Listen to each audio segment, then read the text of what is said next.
Hey, I was doing a call earlier today, and I figured we could start with a psychology question, Oh, good. which is, Let's go in and let's go in heavy. First yeah, question. why do you think AI is difficult for so many creative people to integrate into their lives? Oh man. Uh that is not a question that has one answer. We could do this entire talk on basically just that. But there's a number of reasons. I think that honestly the technology is not fully mature yet. And so like I don't think that the tools are um right now it's still a suite of tools and they're integratable, but like I don't think that there's any process workflow that you can just fully do. Second of all, it depends on your goal that you're trying to achieve. I mean, there are some I know some designers who are integrating it in well. I know that for some of my professional projects, I'm definitely using a lot of AI, but I'm also have a reputation as the AI guy. You know, people come to me Mhm. when they need something that they know can't be achieved through traditional means. And so they'll come to me. And so, yes, of course, I'm working extra hard to integrate it into my workflows, Mhm. but I can't use it for everything. And you know what? Mhm. At this point in the game, that's a good thing, right? Yeah. Me, I Well, call that so job security. right, and it also speaks to like just change management and all that other stuff Yeah. too.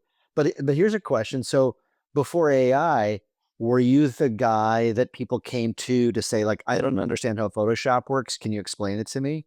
No, I was never a Yeah. very technical guy, and I'm still not a technical guy. Hmm. And I'm real clear with people about that. But like one of the cool things about AI is that I don't think it requires it. You look, are there technical people who are thriving in AI because they're technical? Absolutely. Are we Hmm. still at the point where you better know how to code if you're going to use AI to do coding? Yes.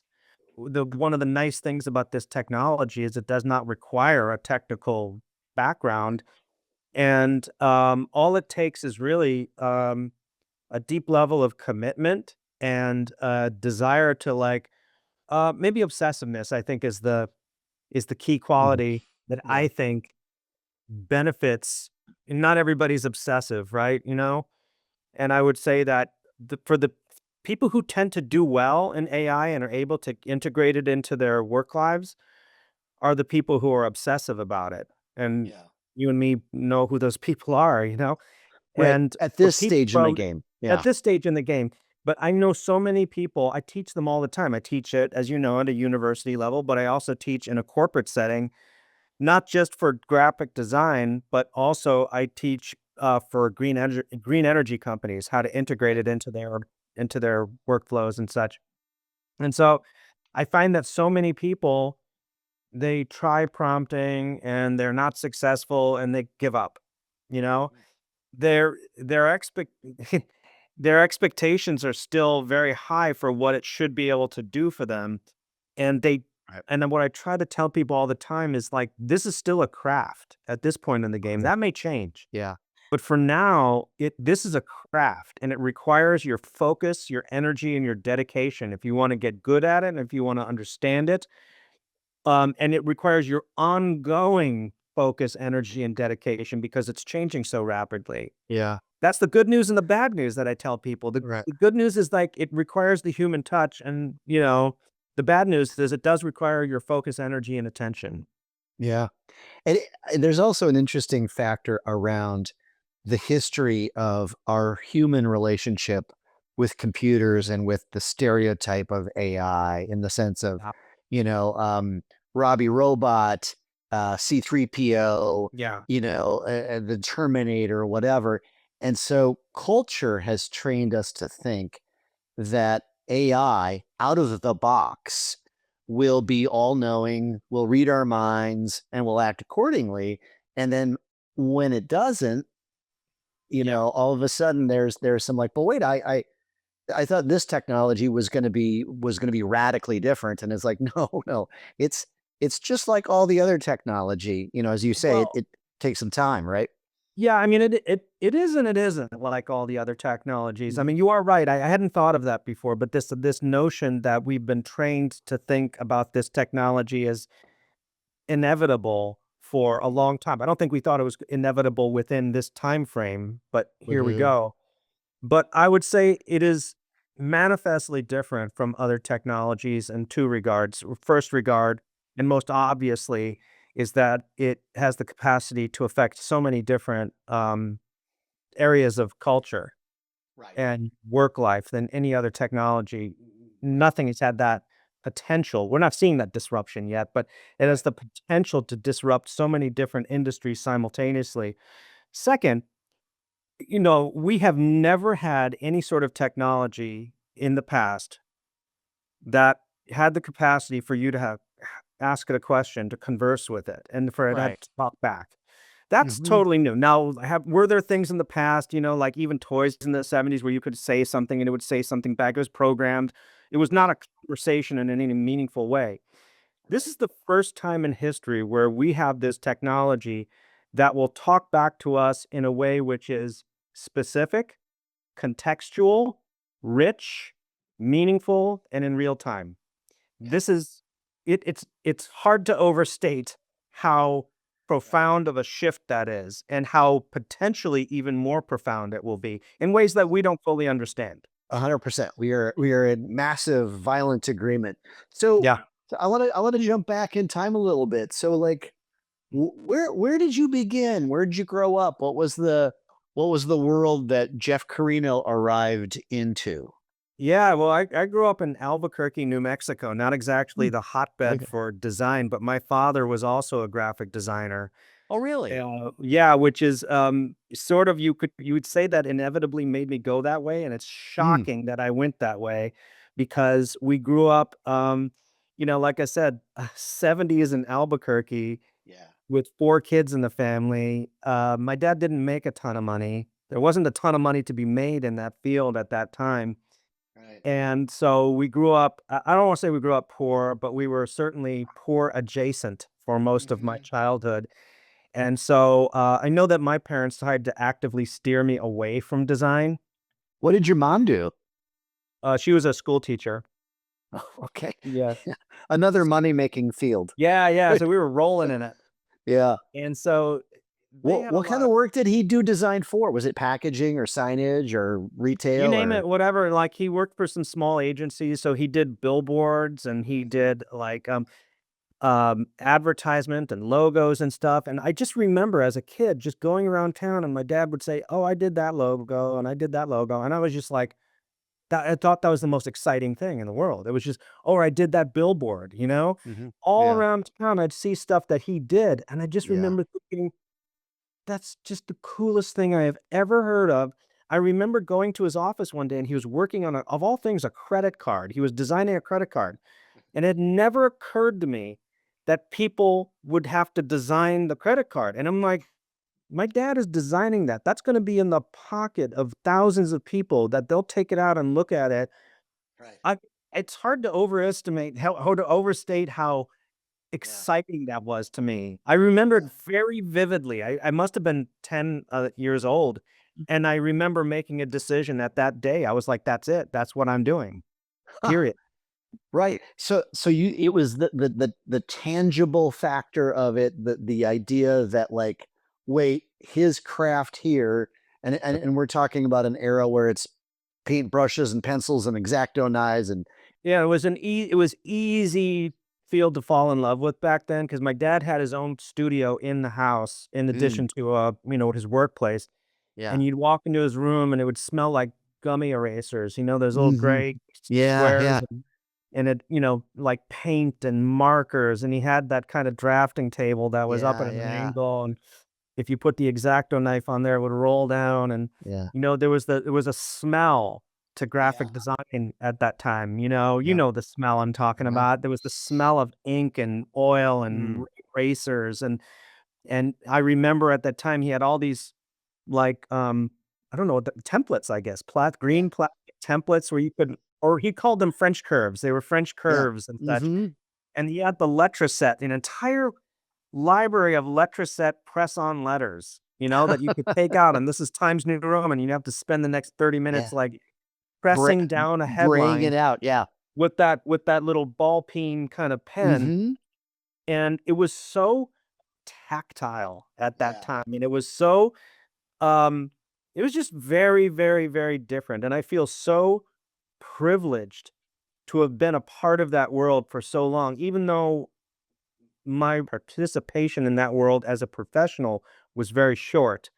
I only like I only maybe worked for 1 or 2 years before it became computers and digitized. Right. So my Yeah. professional part in that was very small, but I feel like I grew up entirely swimming in that world and Yeah. absolutely loving it. I I recall I got into the realm of graphic design through high school through like the school yearbook. And yeah, the letter set type, and we'd have to for the school newspaper, you'd pull out each initial cap and the letters, and someone used the word kerning. It's like, what does that mean? And you're like, Yeah. oh, the space between the letters and laying them out in the stat camera and all of that. And then yeah, I remember um Photoshop being this like idea, it was a thing you could run on a computer. It was this little Mac over here. And, Yeah. sometimes it worked and sometimes it didn't. And we were using, different kinds of photocopiers to move things in different dimensions to scale them. And then, yeah, the razor blades and the tape for the lines and things. Yeah. And you're right. There's like, if you said to someone who was studying graphic design today, it's like, what's the smell of graphic design? And they probably would say a coffee shop, you know, Yeah. like because that's where you practice it with your iPad or whatever, right? Versus yeah, the gum and the ink and the markers and yeah, It's very different. I remember, when I was in college, we had one of those drafting tables and I was doing everything by hand. And I remember I had a ruler down and I had an X-Acto and I was trying to cut a line. And I did that thing that every graphic designer has done was you cut off the end of oh, your index finger. oh And to this yeah, day, I've oh, got like a little flat spot on my finger where I cut off that end. Every designer I know from that era has a flat spot on their finger where they cut off the tip of their finger. It's just like it was so much more visceral at that yeah, time. yeah. There was I remember University of Cincinnati, and like the last couple of weeks when I worked in the production department doing the school newspaper and things like that, a lot Mhm. of my coworkers were all in the design program, right? And that last month, people coming in, fingers wrapped up in bandages. And there was one guy who had like three fingers, and he would put the ruler down and put his elbow down to draw the thing because he had already wrecked his left hand from the razor blade thing. And it's like, Yeah, to this day, I still have nerve damage in that finger, and, like, it itches, and I have this habit of kinda scratching at it like this, and yeah. it's just a reminder of a different era, you know? Well, right, and you think about like I remember going to see there was a typographer James Edmondson runs the Ono Type Foundry, and he Mm, talked about taking a course.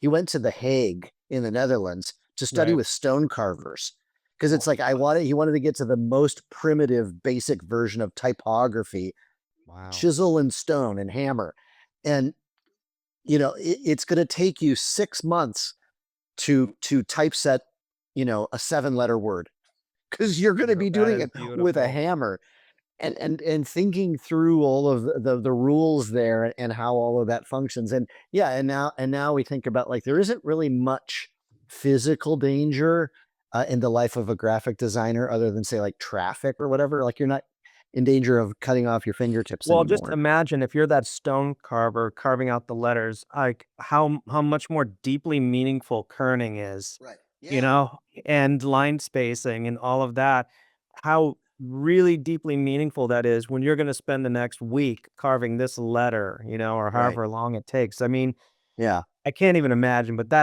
like, that's next level right there. But it's an important thing to consider in terms of we now live in an era where so much of those rules or those habits, the idea is that they're sort of automated and that they kind of maybe to some degree don't matter. But Yeah. yet, you and I know, having having literally currents type with razor blades that like it kind of matters, you know? Well, what strikes me as what's having changed so much over the especially since the advent of AI, but also the computer revolution, Hmm. is that with every turn of the wheel, there's less and less friction, right? So if you're a stone carver and you have to like really think about how you carve this letter because you're deeply invested in it, that's a lot of friction. You move forward to movable type and it still requires taking that letter out from the board and putting it Right. down and putting it in. Right. Less friction for to be sure, but still considerable amount of friction. And then you go to letraset letters and pressing it down. There's some friction involved in there. But then you move forward with every iteration of technology we have and, now it's possible to create imagery in Midjourney, let's just say, for example, Yeah. and to actually create a very beautiful design, not only without intention, but accidentally. You could Right. literally hit the run button, which I have done without meaning to do it. And Yeah. just like, oops, oh, shoot. And there it goes. And now you've just created four wonderful images Right. without even meaning to do it. Hmm. So that's zero that's less than zero friction. That's negative friction, you know? And so what does it mean for design, for the visual Hmm. arts, for not to the visual arts, but for songwriting? What does it mean for any of that when we reduce friction to zero in Right. order to produce? When I think that we have an inherent understanding as creative people that the friction has value, right? Mm. That Yes. that Yeah. friction imparts meaning into a work, and that meaning is what gives the work value. Right. And I think that we can certainly feel that and understand that. Like when I first started doing work in Midjourney, because people were not accustomed to it, they'd see it and they were blown away, and they'd make a lot of comments. Now you show a piece of work to them that's done in Midjourney, and the value of that work, if it isn't contextualized anyway, Hmm. is zero, and people will it has no value. In fact, it almost has a negative value Yeah. because Yeah. if as soon as people know it's AI, they're not only do they not see it as valuable, but often the times they're repulsed by it. Right. I don't think that's a bad thing, by the way. I think Oh, that that's yeah. maybe good. It's true. It's like I think about there's a store I used to go to, and one day there was a guy doing hand lettering on the glass. So he had the Yeah. gold foil and just watching his process. It took him like 2 days, but the end Mhm. result was just gorgeous, amazing type. The And store next door, like a month later, had another sign. It was just a vinyl thing. yeah. Just as a human being, it was like, I want to spend money here. Craft was involved. I saw the effort, but even to the end result, you could just sense that like time and care and concern was put into that. And the vinyl signage was just like, you guys don't care. And it makes me feel like I'm going to go into that store and you're just not going to care. And so Yeah. yeah, we're at an interesting wrestling point, right? In terms of how you convey value of something Right. that like and connected to manufacturing in China and drop shipping and Yeah. making things by hand, like all of that, right? It does enable a certain amount of access, and it enables people to who couldn't create to create, which has value. But then we're also sitting in a world where I know that you made that in AI, so how valuable could it be? Because I know it only took you like 14 seconds. Yeah. Whereas if I knew that this took you all afternoon and you had to use a paintbrush to put it together, even if the idea was bad, like both ideas are bad, Mhm. but one, I know it took you 14 seconds. One, it took you 7 hours. There's still something that we're going to talk about because I know that you sweat, you put some effort into it. Yeah. It's an interesting philosophical It is, and debate. it's something that I continue to wrestle with and think about, and I think we as a culture, we all are, which is, Mhm. this idea of where is value derived from, Right. and I've really this is what I teach my students. I've really come to the conclusion, and I know I'm not breaking really new ground here, but Mhm. I always tell them, like, look, as designers, what do we do? What is the core of what we do is that we create meaning, right? Mm. Yeah. Meaning is essential to what we do. If you're not really creating meaning, you're decorating, and that's okay too because decoration has its place as well. But to be a real designer, we were creating meaning. And in order to become a really strong designer or somebody in what I would call, maybe in the branding field, let's just say, we want to make meaning that endures, Hmm. that sticks, right? Yeah. That has enduring meaning in the mind of people. And the way we do that and create enduring meaning is with emotional engagement, right? Hmm. And this is why we're repulsed, I think, sometimes when we see AI work that may be and maybe flawless executionally, but it's repulsive to us emotionally because it has no emotional content built in. And I Hmm. think that we're just inherently we find that unattractive, right? Yeah. And so this is where the rubber hits the road for us as creative professionals, is we have to make sure that we are creating emotional resonance in addition to great looking images. And that's as important as that's what hasn't changed, right? Yeah. And this Yeah. is what I tell my university students. It's like the whole thing of making meaning, making it endure, and doing that through emotional resonance, that has always been the job of a designer, and that is the job and always will be, I hope. And so that's what they need to focus on and think about. So where'd you go to college? Where did like did you so you said as a kid it was like okay, age 11, age 12, dad's designing a credit card. Yeah. I want to be a designer, but so like did you in high school or college like how did you're in Albuquerque like what was the So next step?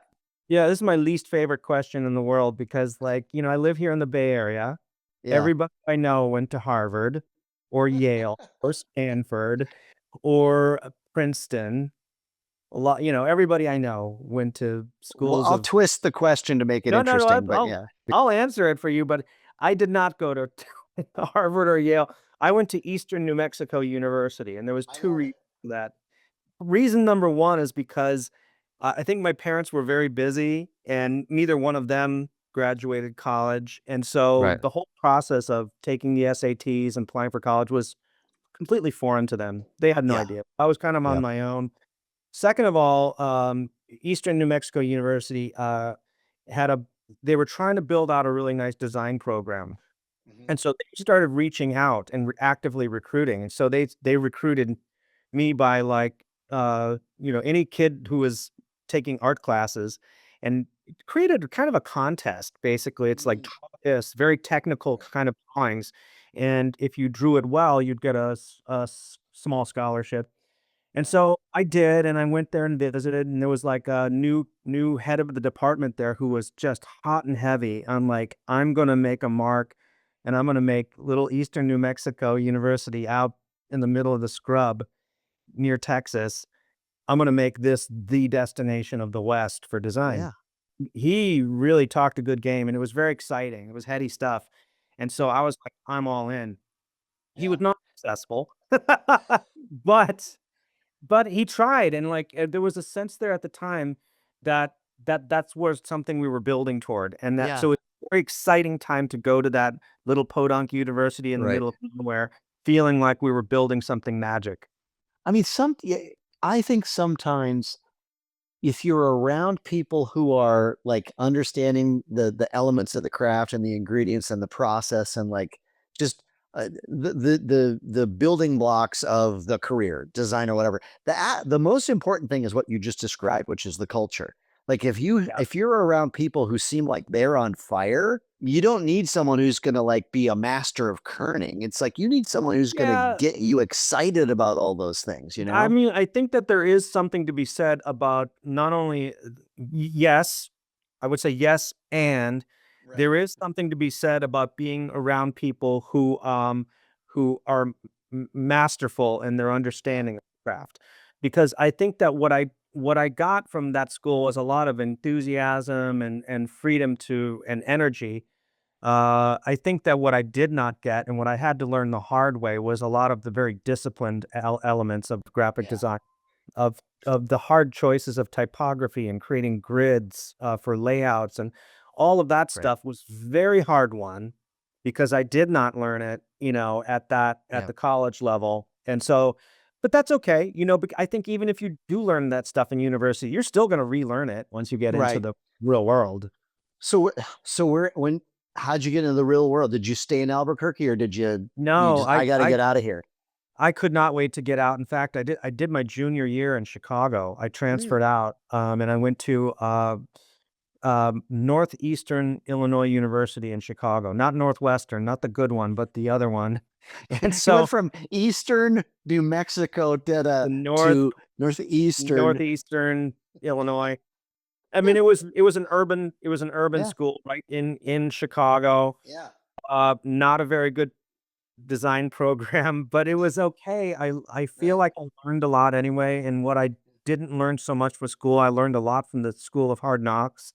Right. And so, I went a year there. It was a really wild experience for some kid from the desert, to go to Chicago and be thrown into the Viper pit. It was, Mm. wild, and exciting, and it was the most wonderful, terrifying chapter of my life. It was really great.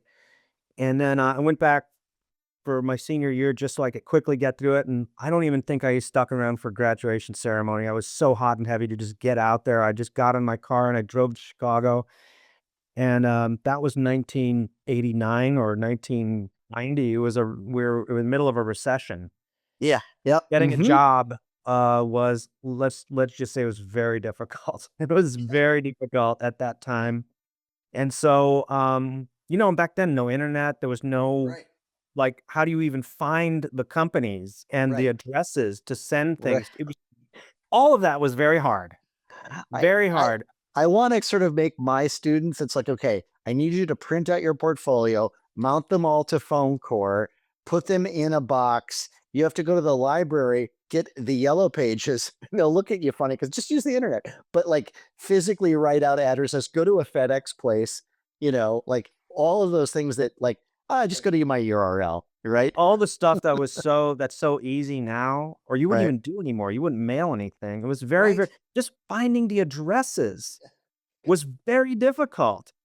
And so finally, I remember just having no success, and I don't know how I found this company, but it was called Source Inc., and they were right on Michigan Avenue on the Magnificent Mile, right across from the Art Institute, this beautiful building. And I went up and I interviewed. The interview did not go particularly well, I guess. I remember partly out of desperation, but partly because the building and the lobby and like Mhm. the location was just, I was like, this is it. I was like, I'm going to work there, period. And that's it. And there's no way around it. And so, and also I had no money, so I had to get a job. So I basically just went on like a low key harassment like a stalking campaign, Yeah. and send them like this was the day of fax machines. I would Oh. send a funny fax every single day to them, just of I don't even remember what I would say, but silly stuff with funny drawings. Mhm. And then like eventually I pretended to write a letter from my mom saying, "Dear source, please hire my son. All he does is whine about wanting to work for you all day. Please get him out of our hair. Thank you very much." Jeff's mom. Yeah.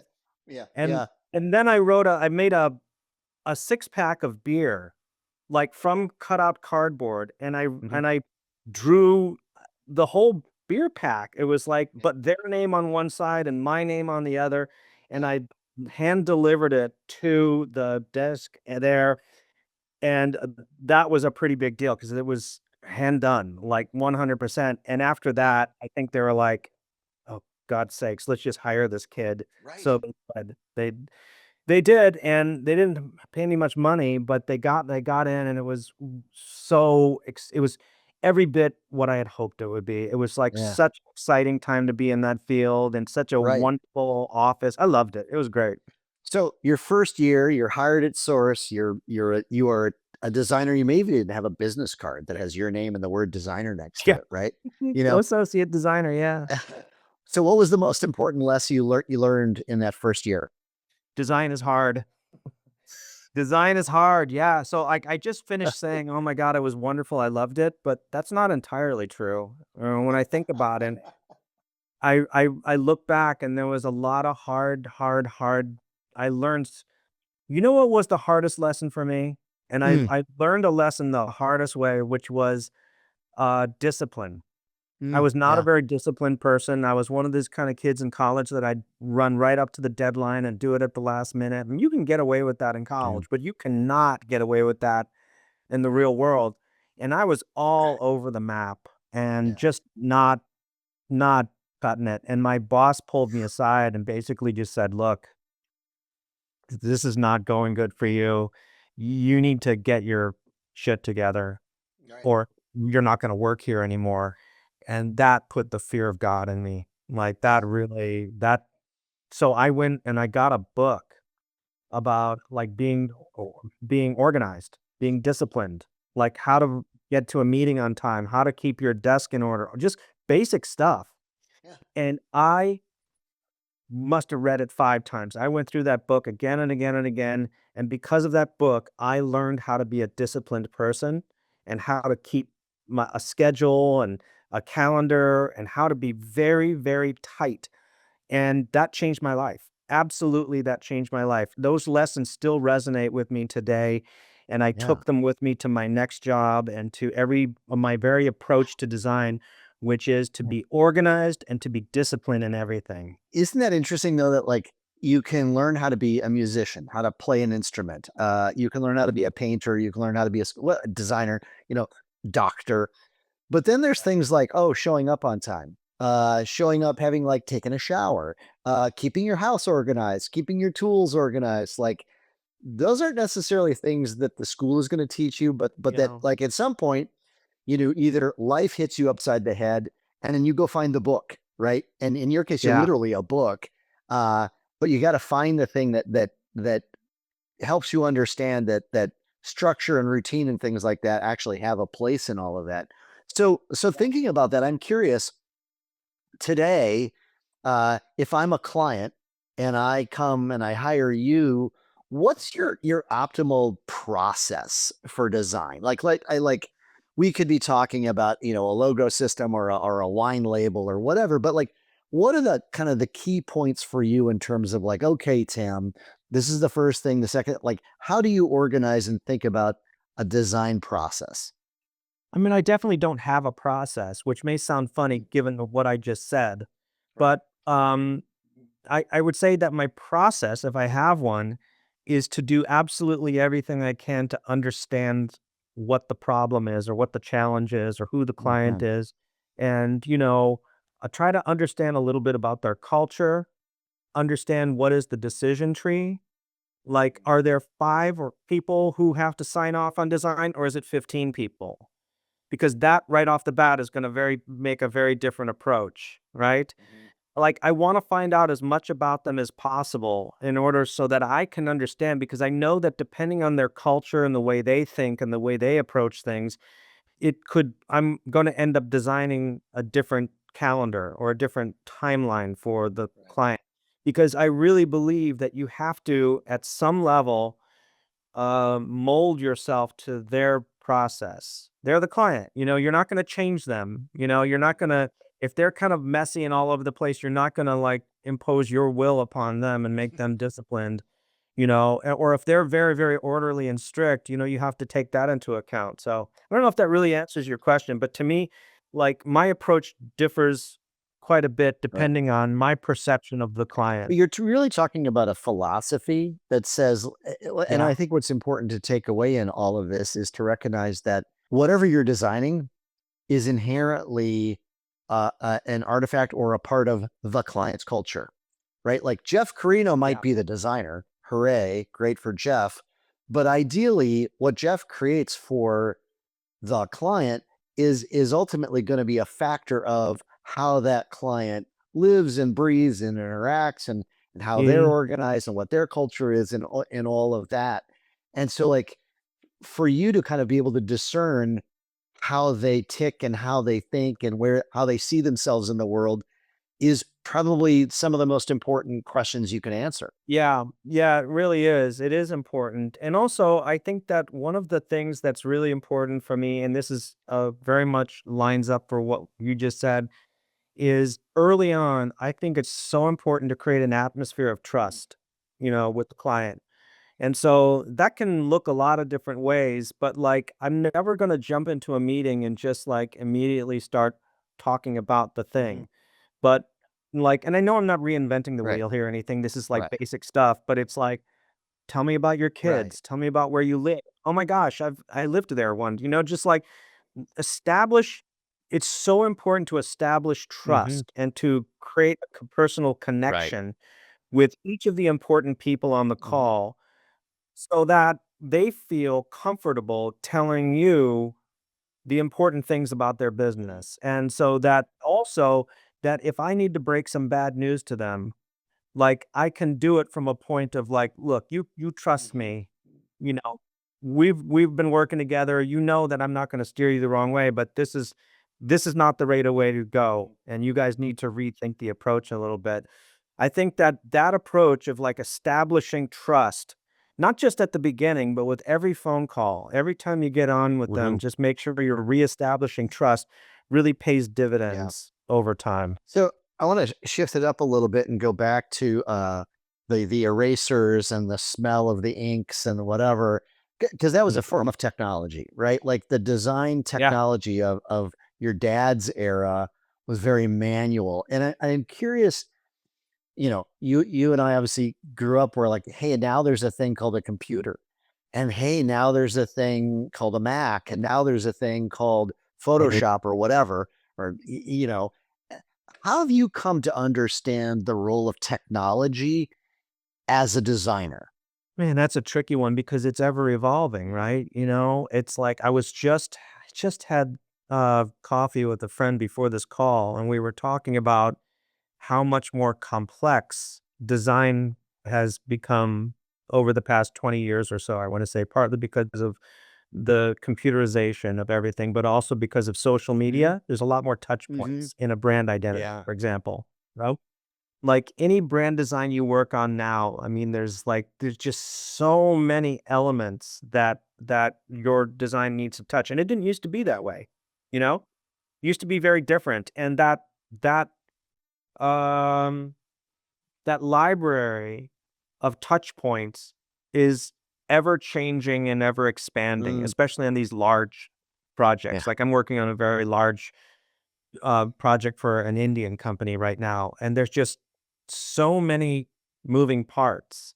And I think that that's something that's very difficult, is that adjusting to that constantly shifting landscape of touch points. Right. I had a client I talked to a while ago, and he said something very interesting I'll never forget.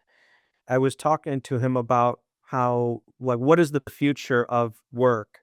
And like, as things shift, this is pre AI, by Yeah. the way, is I said, it feels to me like the key skill moving forward is being adept, Yeah. right? Yeah. And he says, oh, Jeff, it's so much more than that. He says the key skill moving forward is going to be being adept at being adept, right? Yeah.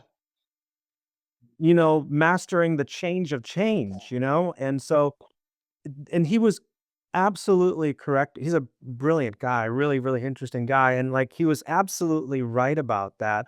And this is what I tell my students as well is like, if you're not really comfortable with change and, constant change and learning all the time about new things and new technologies and new apps, new platforms, this might not be the business for Mm. you because we are unless there's a real step change in the way things are Right. done, like it I can sort of picture a time in the near future when maybe absolutely everything is done in natural language. And so maybe we get to a point where we transcend the complexity Mm. that I think is currently a bit of a plague in Mhm. design. I don't know if you feel the Yeah. same way, but I know I talk to a lot of designers who feel like that complexity is not making design more enjoyable or better, but it's certainly making it more challenging to be in. Yeah. I don't know. I'd love to know what your thoughts are about that, actually. Well, it's true. Like, Al Gore invents the internet, and all of a sudden we shifted from first come up with an idea. Like, so how do you do that, right? How to come up with a concept Hmm. that's going to change everyone's fates and make us all super popular and maybe even wealthy, you know? So you got to come up with an idea, right? Which is predicated on an insight. Okay, fine. And then, before the internet, it was like, well, that idea is going to live through maybe a logo. Maybe it's printed on things. Definitely there'll be some Yeah. TV and there'll be some like printed stuff like magazines and maybe billboards, right? Like, is you're right. Like the outputs that we had to consider, weren't that many. And so They weren't that you could money. really worry about the typography of something in a magazine or a grid system for billboards or whatever. And then all of a sudden, you're in a space now where now add the complexity of what is a website? Is it one page? Is it 1,000 pages? Is it 10,000 pages? And then you add Right. social, and then you start to, and then motion on top of all of those. And I think about Right. like the way that, hey, now we talk about here's a logo, but we want to show you how the iconic shape, not the word mark, becomes an element in a wallpaper that gets used on merchandise, gets used in Zoom backgrounds, and this little piece over here can be used in these social elements over there. Like you say, it's 9-dimensional chess, and Yeah. and that That's alone exactly that right. alone says, hey, this isn't a 40-hour job, it's a 160-hour job, right? And then you need Yeah. project managers, and then you need systems to manage the complexity, and already the client is like lost, and the account Yeah. person is probably lost. And so, yeah, there is a degree to which it's complexity on top of complexity. And the poor designer is just trying to like figure out what day is it and where do I gotta go? And yeah, maybe we'll get to a Yeah. point where, maybe we'll get lucky and there'll be a point where AI sort of like masks some of that and you just can have conversations. I'd be sure be nice. I mean, that's a simple example of that is like, think about how effectively weird it is trying to design things for mobile or like desktop platforms. And so your design has to be sometimes this aspect Yeah. ratio and sometimes this Right. aspect ratio and sometimes this one and sometimes Yeah. this one.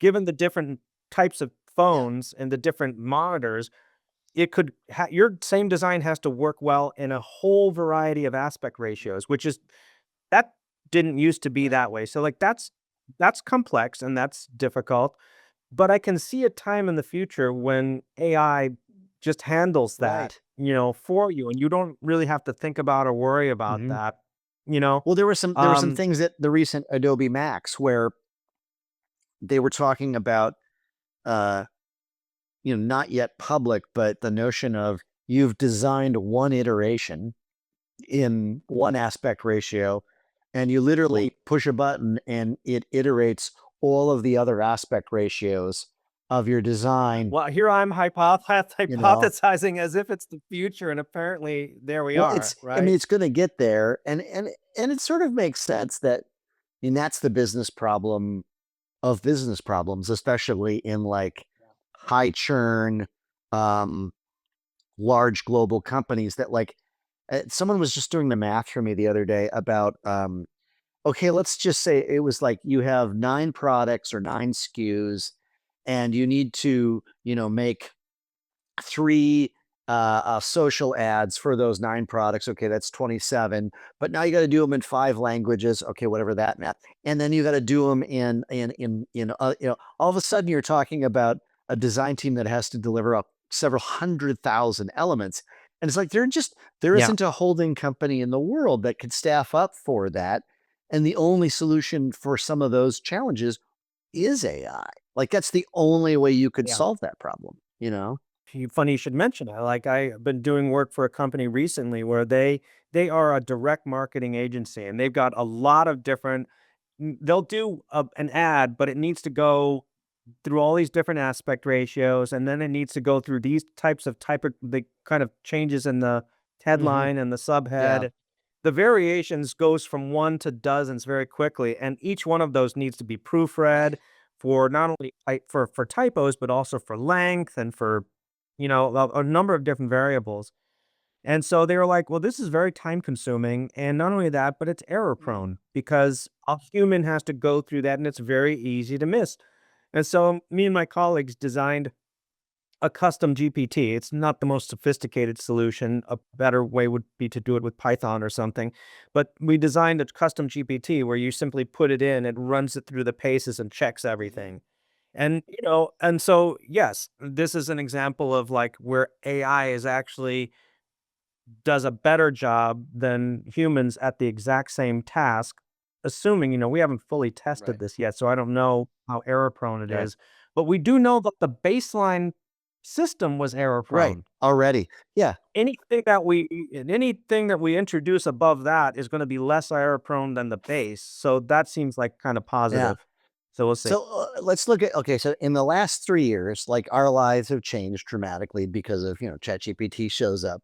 Yeah. Um, what's been your like number one insight or your number one unlock with AI? Like if you had to kind of look back at the last 3 years and go, the differentiator for you has been what? I mean, I don't know about you, but my whole career has changed dramatically since the past 3 years, I would say for me, things became very challenging maybe 2 years ago in the design industry. I know for a lot of designers, the bottom kind of fell out and there was a lot less work than there had been. And to this day, I have not talked to one single person who understands what happened or why. One of my clients is a creative placement Right. agency, and they told me that the bottom fell out, at that same time. They still don't know why. So I kind of reinvented my entire career kind of around AI during that period. And so this is an example of like, I can't even begin to categorize how my world has changed because of AI. So that's the broader question answered, which is like, I can't even think of one part of what I do that hasn't changed Mhm. because of it. But I mean, it sounds like the nature of the question for you is a little more Or granular specific or to design, like are you do you find yourself able to do a kind or quality of design work that was inaccessible to you before? well, as the most granular level I can imagine is like I always tell people AI has introduced a whole lot of tools, but nothing is as wonderful as generative expand in Photoshop. I don't know when I use generative expand, I don't know whether to laugh or cry or, celebrate or mourn the many, many months or years of my life in the past spent trying to add an inch of background to an Right. image by hand, and now you just do it and you take like something this aspect ratio and make it like that, and it's Yeah, beautiful. and it just works. Per I and it just for works. me, it was a sky replacement because I happened to be working at the time on a client that had we were just doing a lot of outdoor, so we had a lot of trees, a lot of nature, and oh, the shot was done on an overcast day, and it's like, couldn't it be blue sky? And you're like, well, give me 3 weeks, to go in and identify all the places between the branches, where there's sky to be able to Yeah. change it. And then it was like, I remember just discovering one day, it's like, what is sky replacement? And there's just like part of my brain going like, this better not be what I think it is. And sure enough, it was like, up, you pushed a button, and all of a sudden what used to take you 14 hours now takes half a second, and it's like, "Oh my god." Yeah, it's shocking. Or generative, fill too, There's just some part of the photograph I don't like. I just circle it and fill it, Right. and it's better. I use this a lot, a lot, a lot. Yeah. I have a client now, it's an insurance company, and I've been commissioned just to do a library, a photo Mhm. library of, 150 images for them. And so, it's been really fun because, like, um they were skeptical at first. They came to me and said, "Well, we heard you can do this, but we're not sure it's Mm. possible." And so I did it. I'm actually working in Gemini doing it now, and the results have been stunning, Mm. absolutely stunning. They were not prepared for how good the images would be. Yeah. Um, And you're and and they're, give me a sense of what are you talking about? Are they lifestyle? Are it's they lifestyle. Yeah, it's all lifestyle images, people in their Mhm, cars, people in their yards, people, just typical people mhm, doing all kinds of like normal activities. But, we wanted to also make them very mhm, consistent, look like they're all coming from the same mhm, photographer, make them tonally and from a color point of view, make them all feel like they belong together.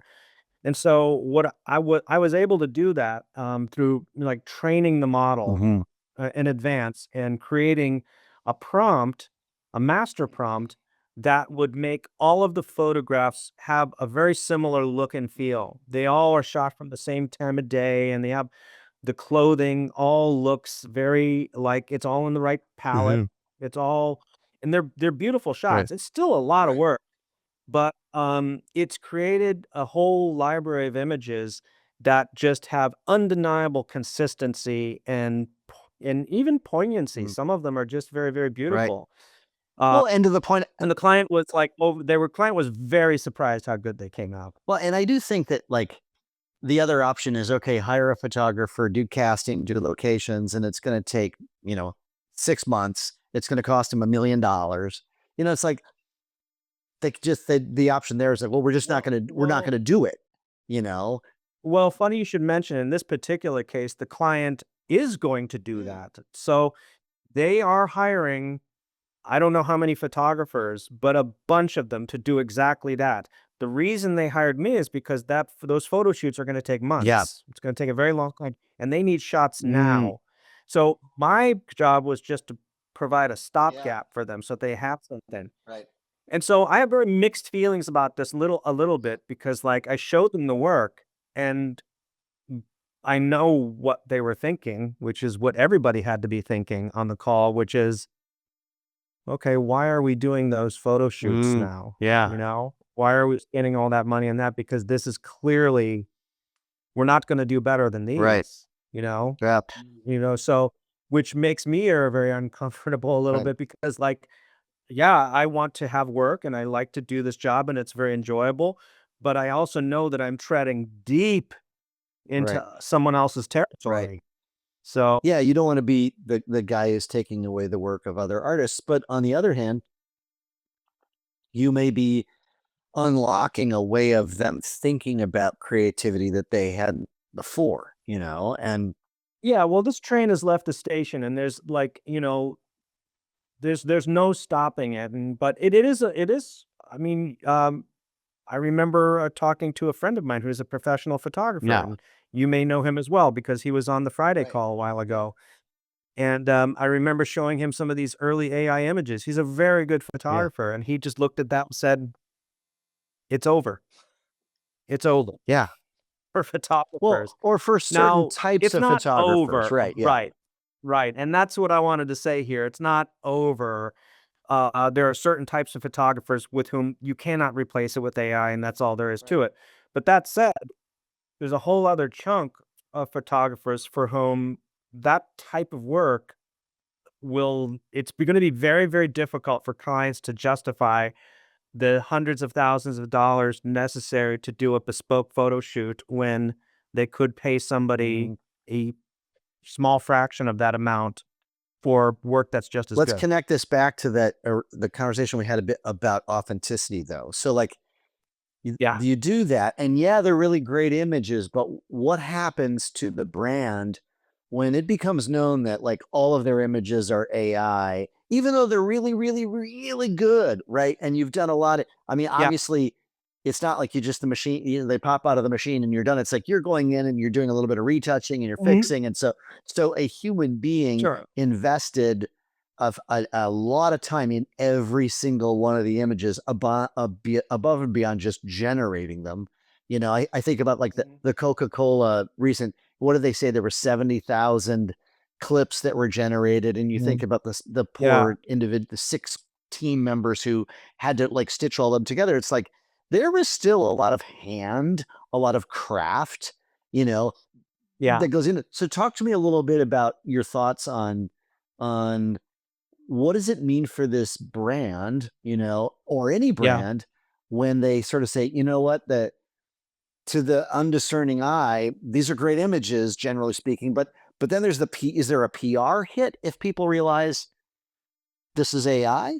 Well, I have 2 answers to that. The first one is, like, I would say, I started off this conversation talking about how we're in the meaning-making Yeah. business, and that is true, but I would also say that we're in the artifice Mm, business, yeah. right? Design is artifice, and what I mean by that especially is because I think that anybody who looks at a website or a brochure or whatever by any company that you ever see, you know damn well that best case, those are actors. Yeah. And there's a photographer, and there's a makeup artist, and there's lighting people, and maybe that's not visible, but you know that. That's best Yeah. case. The other case is that it's stock photography, and these people have no association with that brand. In fact, the people who were in the shots had no idea that they'd be representing an insurance company at a later Right. date. I think people know Yeah. that, right? And I think that because there is this assumed artifice, that I don't think people are going to be offended if that artifice moves from bespoke photo shoot to stock photography to Mm, AI. That is not a form of artifice that people will be offended by. yeah. So I think that for that kind of thing, I don't see people being upset by it or being offended or annoyed by it. Now, I could be wrong, and maybe if it got revealed that it did AI, I think that'd be a big yawn for a lot of people.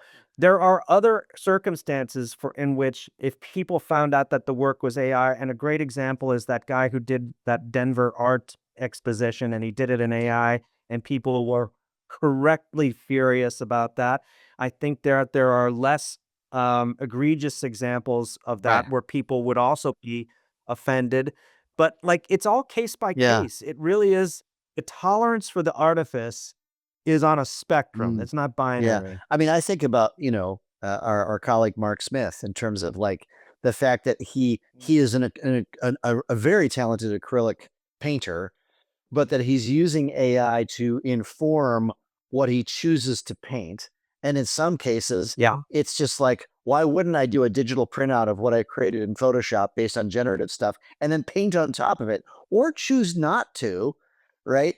And then Mhm. the fact that he'll Yeah. then take the final artwork and bring it back into AI to have it write, the art forum review in the style of his painting. I mean, I think so. I do think there are plenty of Yeah. people who are using AI in intriguing ways to achieve outcomes that wouldn't have been possible before. And there's that. And yeah, the artifice piece is really interesting because you're right. It's like we never said to Procter and Gamble or Nike or anybody. It's like, hey, the artifice of using that stock photo or whatever, we're like, you're cheapening. I'm not gonna buy your products because you used a stock photo of Yeah, someone. because these are clearly Right, actors, and that's not right, real. Like, nobody ever said that. right. That's the nature And of so advertising.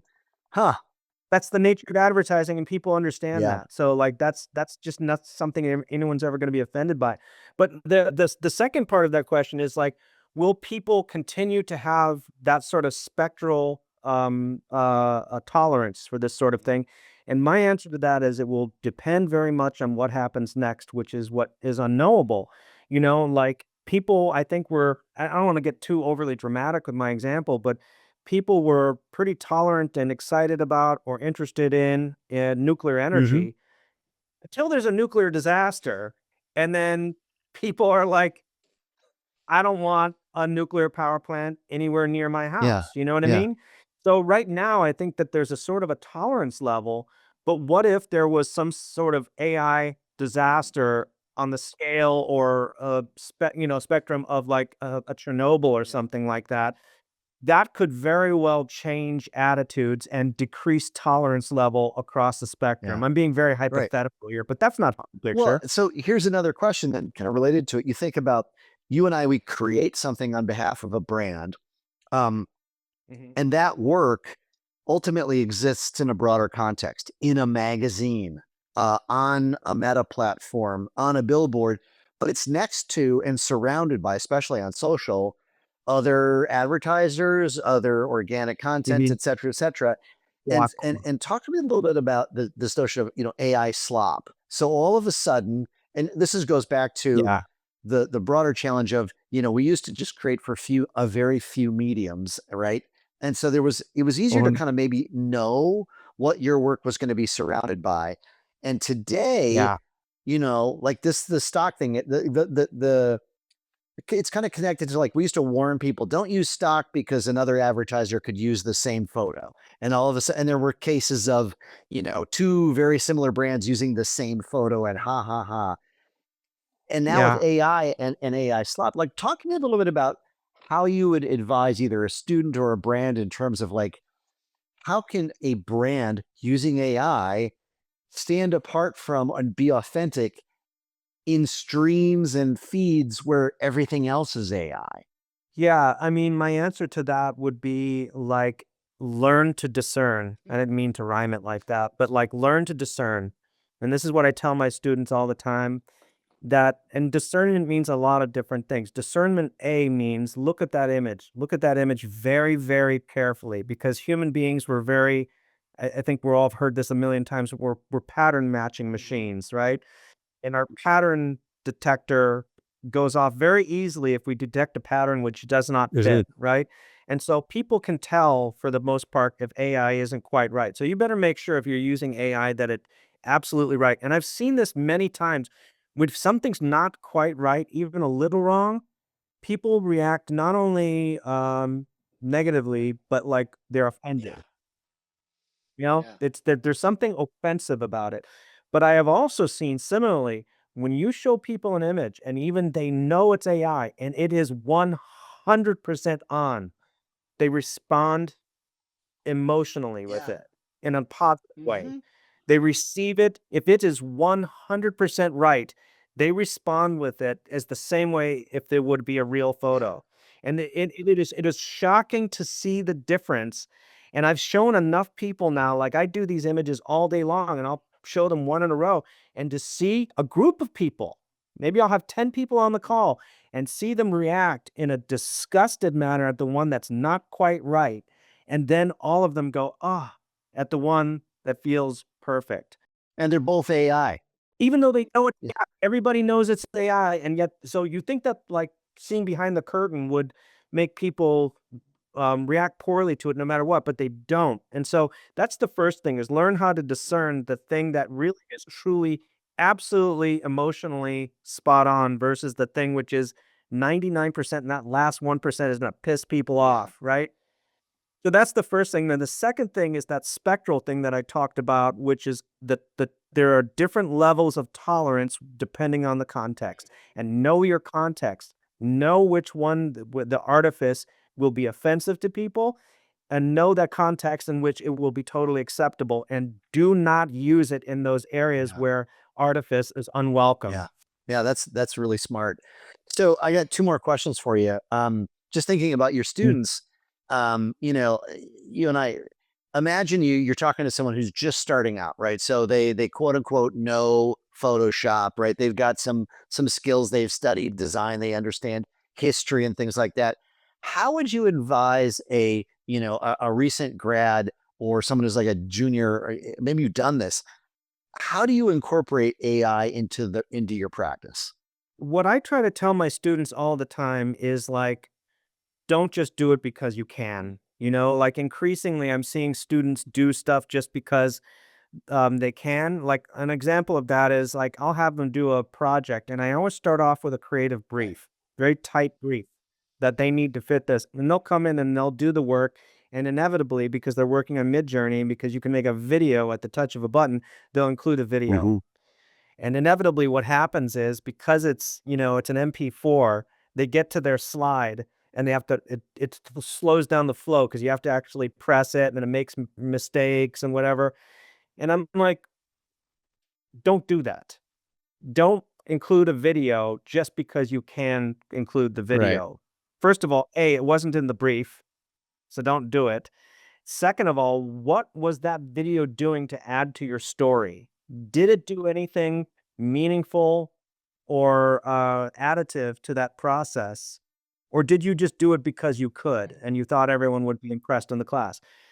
And so my advice to them is always like either what you're doing is contributing to your message or it's taking away from Mm, it.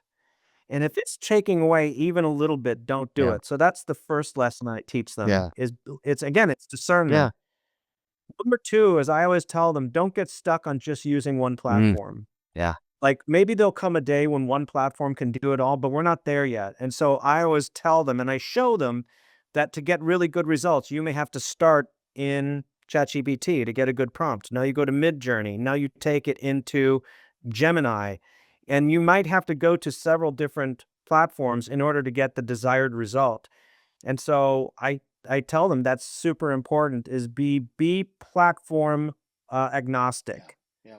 and just know that you have to it is still at this point in time, and this may change, it's a craft, and it means any craftsman knows that you need to know your Yeah. tools. Know your tools, know what they're good at, what they're bad at, and which ones you should be using for which specific actions. Yeah. Yep. Invest so in other words, invest your time, your effort, your energy. Yeah.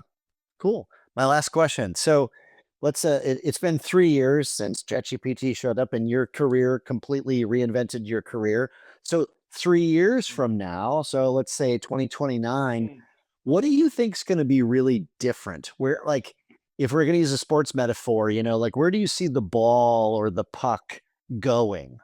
Well, what did Yogi Berra say about the future? It's very difficult to make predictions, especially about the future.